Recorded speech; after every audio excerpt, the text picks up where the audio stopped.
To me, it was as much a feeling as a sound. I mean, yes, it was roaring and it was loud, but we really could feel the earth shake. 10 years ago, Kim Gamble and her farm family sought refuge from an EF5 tornado that nearly wiped Greensburg, Kansas off the map.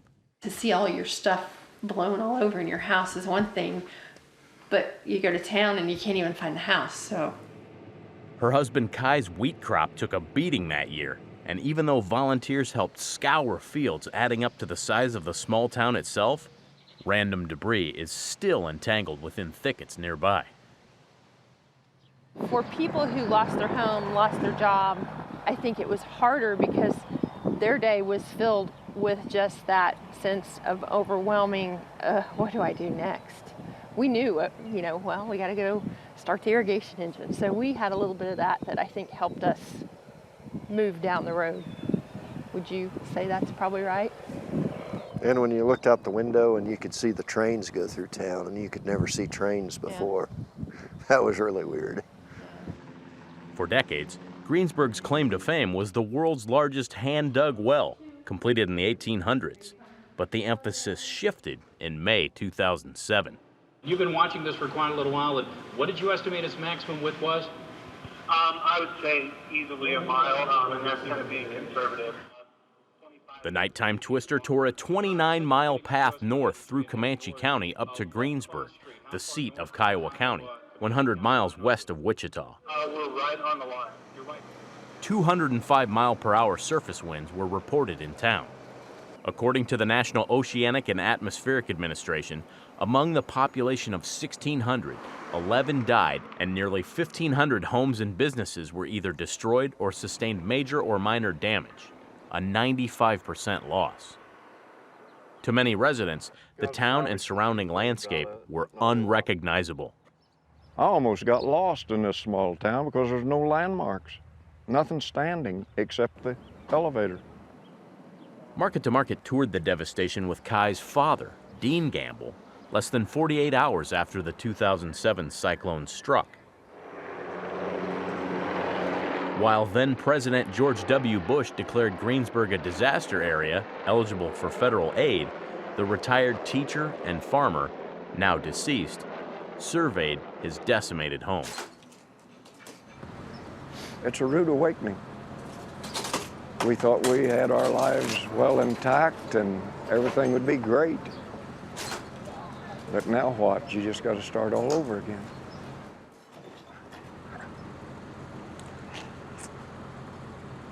It's hard to take. We were making a lot of decisions early on in this emotional state of mind, that first 6 to 8 months after the tornado.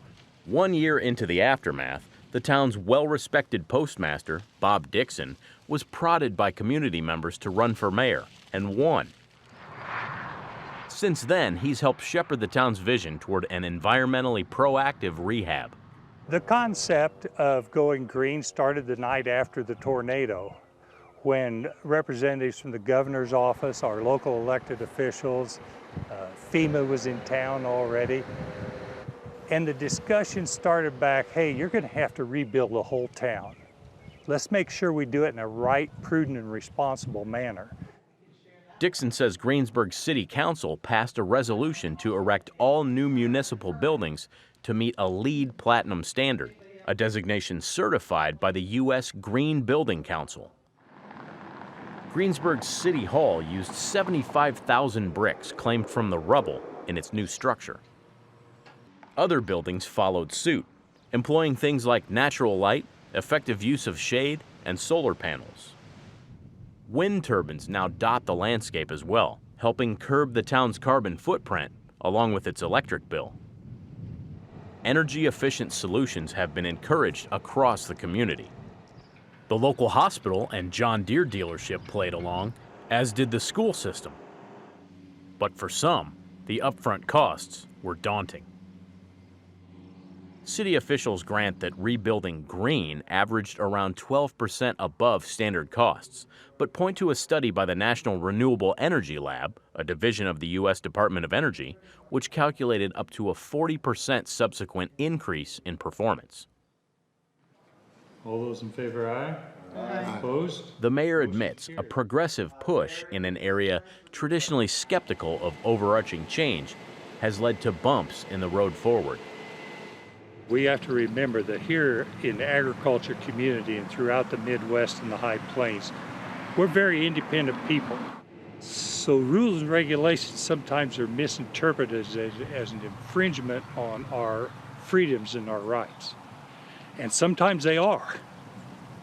And sometimes we use that as an excuse. Greensburg's population is still well below what it was before the tornado. For elderly citizens, rebuilding wasn't really their cup of tea. But there are hints of a younger generation putting down roots. So after $75 million in insurance payments, nonprofit funds, and government assistance have helped the town rise from the ashes, some say local investors are key to Greensburg's longevity. After you get a community wiped out and lose friends and family, it changes your whole perspective on life. The Gambles and other local producers have sunk over $1 million into the town's business incubator area, which helps local entrepreneurs keep a lid on costs as they get their operations off the ground. And along with other investments in the community, farmers turned benefactors have showcased the resilience of a town that could have become nothing more than a memory. There's people that can and do, and there's people that can but don't. And we're very fortunate that the people that can, we have a whole lot of people that do in this community to make it better, to address quality of life issues. For Market to Market, I'm Josh Bittner.